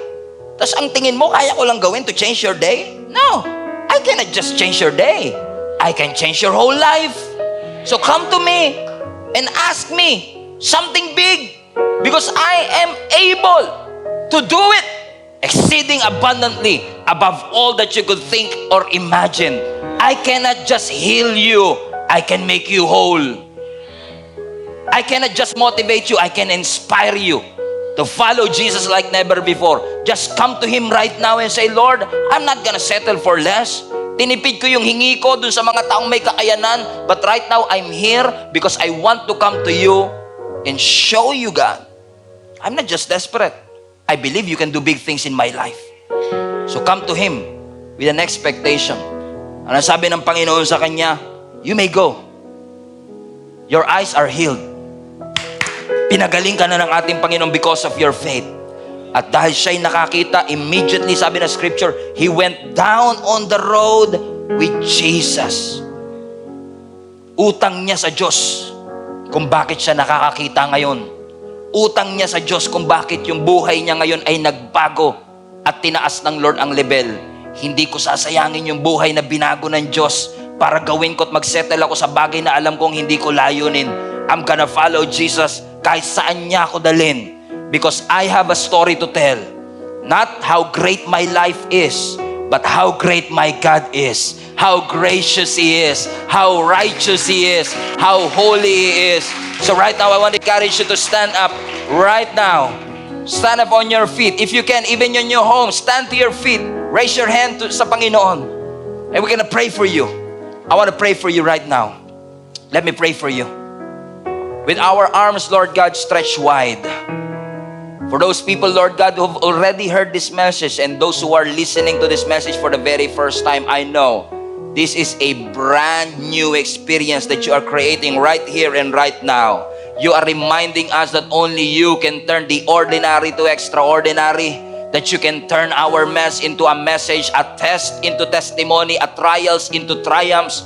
So Lord God, we come to you with a big expectation, knowing that you are able to do exceeding abundantly above all that we could imagine or think. So tonight, we come to you, Lord